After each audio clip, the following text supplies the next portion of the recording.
ವೇಣುಗೋಪಾಲ್ ನಾಯಕರದ್ದು ಒಂದೊಂದು ರೀತಿಯ ಡಿಮ್ಯಾಂಡ್ ಹಾಗೆ ಬಹಿರಂಗ ಹೇಳಿಕೆಗಳು. ಮತ್ತೊಂದು ಕಡೆ ರಾಜು ಕಾಗೆ ಅವರು ನಾನು ಕೂಡ ಮಂತ್ರಿ ಆಗುವ ಇಚ್ಛೆಯನ್ನ ಹೊಂದಿದ್ದೇನೆ ಅಂತ ಹೇಳಿ ಬಹಿರಂಗವಾಗಿ ಹೇಳಿಕೆಯನ್ನ ನೀಡಿದ್ದಾರೆ.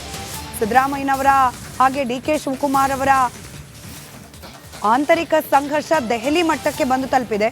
ಅದರಲ್ಲೂ ಈ ಸಂಪುಟ ಸರ್ಜರಿ ವಿಚಾರಕ್ಕೆ ಸಂಬಂಧಪಟ್ಟಂತೆ ಯಾರ ಬಣದ ನಾಯಕರಿಗೆ ಸ್ಥಾನಮಾನ ಸಿಗಬೇಕು ಸಂಪುಟದಲ್ಲಿ ಅನ್ನೋ ಕಾಂಪಿಟೇಷನ್ ಒಂದ್ ಕಡೆ, ಇದರ ನಡುವೆ ಇದೀಗ ನಾನು ಕೂಡ ಸಚಿವ ಸ್ಥಾನದ ಆಕಾಂಕ್ಷಿ ಅಂತ ರಾಜು ಕಾಗೆ ಹೇಳಿಕೆಯನ್ನ ನೀಡಿದ್ದಾರೆ. ಯಾವುದೇ ಖಾತೆ ಕೊಟ್ಟರೂ ಕೂಡ ಸೂಕ್ತವಾಗಿ ನಿಭಾಯಿಸ್ತೇನೆ ಅಂತ ಕಾಗವಾಡ ಮತಕ್ಷೇತ್ರದ ಶಿರೂರು ಗ್ರಾಮದಲ್ಲಿ ರಾಜು ಕಾಗೆ ಹೇಳಿಕೆ ನೀಡಿದ್ದಾರೆ.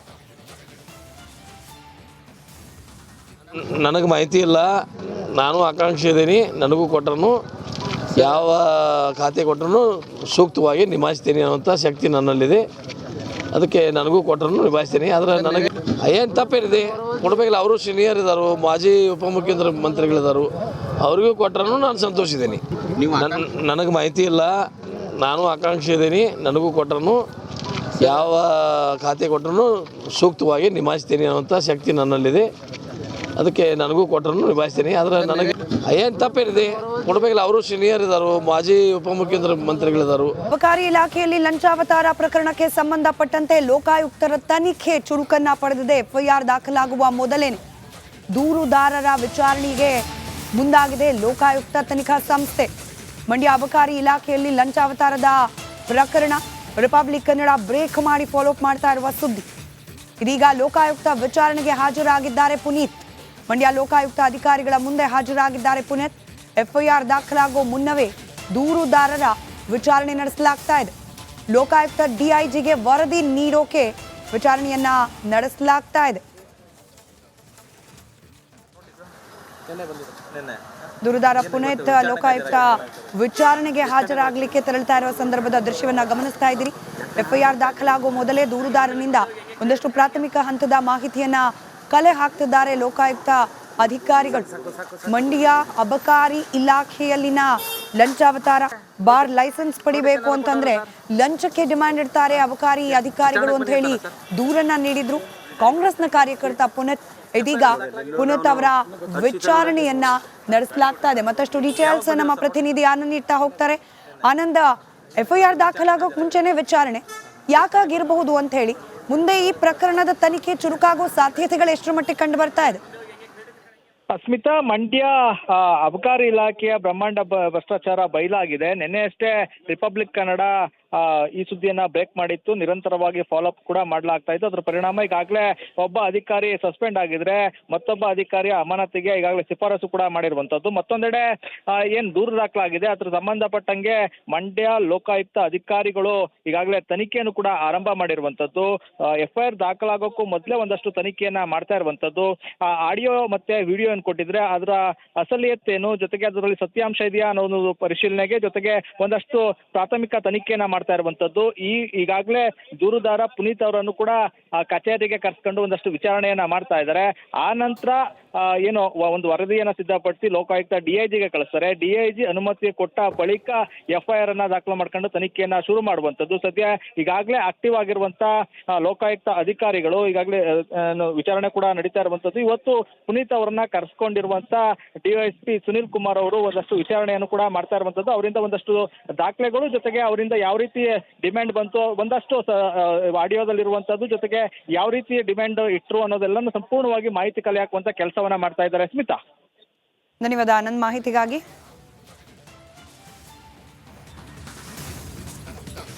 ಮಾಜಿ ಸಂಸದ ಅನಂತಕುಮಾರ್ ಹೆಗಡೆ ವಿರುದ್ಧ ಬಿಜೆಪಿಯ ನಾಯಕರೇನೆ ಕಿಡಿಕಾರಿದ್ದಾರೆ. ಸಂವಿಧಾನ ಬದಲಾಯಿಸಕ್ಕೆ ಬಂದಿರೋದು ನಾವು ಅನ್ನೋ ಅನಂತಕುಮಾರ್ ಹೆಗಡೆ ಅವರ ಹಿಂದಿನ ಹೇಳಿಕೆ ವಿರುದ್ಧ ಎಂಎಲ್ಸಿ ರವಿಕುಮಾರ್ ಸಿಡಿದೆದ್ದಿದ್ದಾರೆ. ಅನಂತಕುಮಾರ್ ಹೆಗಡೆ ವಿರುದ್ಧ ಬಿಜೆಪಿ ನಾಯಕರು ಸಿಡಿದೆದ್ದಿದ್ದಾರೆ. ಅನಂತಕುಮಾರ್ ಹೆಗಡೆ ಒಬ್ಬ ಹುಚ್ಚ ಅಂತ ಹೇಳಿ ಜರೆದಿದ್ದಾರೆ ಎಂಎಲ್ಸಿ ರವಿಕುಮಾರ್. ಸಂವಿಧಾನ ಬದಲಾಯಿಸೋಕೆ ನಾವು ಬಂದಿದ್ದೀವಿ ಅಂತ ಹೇಳಿದ್ರು, ಅದರಿಂದ ಪಕ್ಷಕ್ಕೆ ಬಹಳಷ್ಟು ಹಾನಿ ಆಯಿತು ಅಂತ ಮಾಜಿ ಸಂಸದರ ವಿರುದ್ಧ ಎಂಎಲ್ಸಿ ರವಿಕುಮಾರ್ ಆಕ್ರೋಶ ವ್ಯಕ್ತಪಡಿಸಿದ್ದಾರೆ. ಸಂವಿಧಾನ ಬದಲಿಸ್ತೇವೆ ಅಂತ ಹೇಳಿಕ್ಕೆ ಅವ್ರು ಯಾರು, ಮೋದಿ ಅಮಿತ್ ಶಾ ಹೇಳಿಕೆ ನೀಡಿದ್ರಾ ಹಾಗಂತ ಹೇಳಿ ಅಂತ ವಾಗ್ದಾಳಿ ನಡೆಸಿದ್ದಾರೆ ರವಿಕುಮಾರ್. ಸಂವಿಧಾನದ ಬಗ್ಗೆ ಸುಮ್ಮನೆ ವಿರೋಧ ಮಾಡಿದಂಥವ್ರು ಅನಂತಕುಮಾರ್ ಹೆಗಡೆ ಸಂವಿಧಾನವನ್ನ ಬದಲಾಯಿಸಕ್ಕೆ ನಾವು ಬಂದಿದ್ದೇವೆ. ಅವನೊಬ್ಬ ಹುಚ್ಚ. ಯಾರು? ಅನಂತ್ ಕುಮಾರ್ ಹೆಗ್ಡೆ.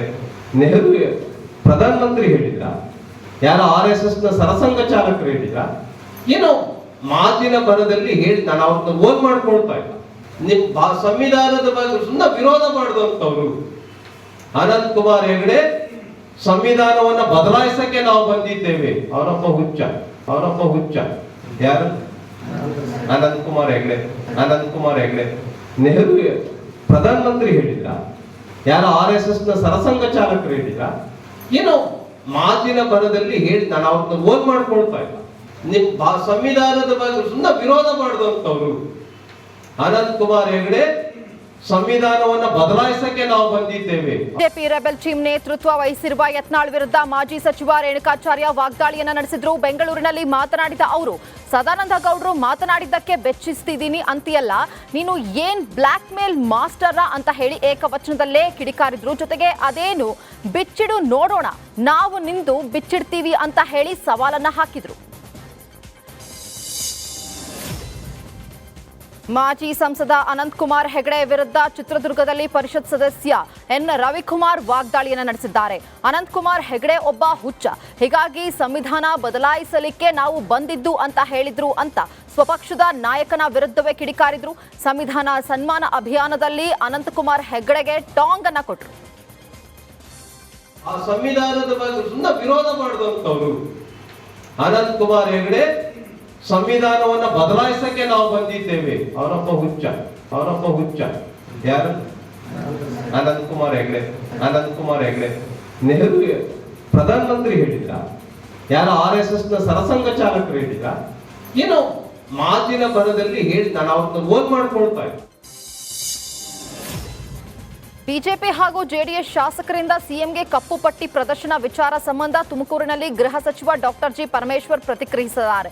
ಹಿಂದೆ ಬಿಜೆಪಿ ಸರ್ಕಾರ ಇದ್ದಾಗ ಅವರ ಶಾಸಕರಿಗೆ 50 ಕೋಟಿ ಕೊಟ್ಟರೆ ನಮಗೆ 10-15 ಕೋಟಿ ರು ಕೊಡ್ತಾ ಇದ್ರು. ಕೆಲವರಿಗೆ ಕೊಡ್ತಾ ಇರಲಿಲ್ಲ. ಬರುವ ದಿವಸಗಳಲ್ಲಿ 10-15 ಕೋಟಿ ರು ವಿಪಕ್ಷ ಶಾಸಕರಿಗೆ ಕೊಡ್ತೀವಿ. ಅವರು ಆತಂಕ ಪಡೋದು ಬೇಡ ಎಂದರು. ಹಿಂದೆ ಬಿಜೆಪಿ ಸರ್ಕಾರ ಇದ್ದಾಗಲೂ ಕೂಡ ಅವರ ಪಕ್ಷದ ಶಾಸಕರಿಗೆ 50 ಕೋಟಿ ಕೊಟ್ಟರೆ, ನಾವು ಯಾರು ಅಪೋಸಿಷನಲ್ಲಿದ್ದೋ ಆ ಸಂದರ್ಭದಲ್ಲಿ ನಮಗೆಲ್ಲ 10 ಕೋಟಿ 15 ಕೋಟಿ ಕೊಡ್ತಾಯಿದ್ರು. ಕೆಲವರಿಗೆ ಕೊಡಲೇ ಇಲ್ಲ. ಈ ಬಾರಿ ನಾವು ನಮ್ಮ ಶಾಸಕರಿಗೆ 25 ಕೋಟಿ ಕೊಡೋದಕ್ಕೆ ತೀರ್ಮಾನ ಮಾಡಿದ್ದಾರೆ.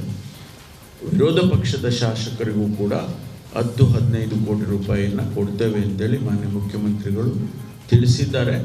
ಆದ್ದರಿಂದ ಯಾರೂ ಅವರೇನು ಆತಂಕ ಪಡೋದು ಅಗತ್ಯ ಇಲ್ಲ. ಬರುವಂಥ ದಿವಸದಲ್ಲಿ ಅವರಿಗೂ ಕೂಡ 10-15 ಕೋಟಿ ಹಣವನ್ನು ಕೊಡ್ತಾರೆ. ಇನ್ನು ಇದೇ ವೇಳೆ ತುಮಕೂರಿಗೆ ಮೆಟ್ರೋ ರೈಲು ಬರುವ ಬಗ್ಗೆಯೂ ಡಾಕ್ಟರ್ ಪರಮೇಶ್ವರ್ ಪ್ರತಿಕ್ರಿಯಿಸಿದ್ರು. ಹೈದರಾಬಾದ್ ಕಂಪನಿ DPR ತಯಾರಿ ಮಾಡ್ತಾ ಇದ್ದಾರೆ. DPR ಆದ ಬಳಿಕ ಮುಂದಿನ ಕ್ರಮ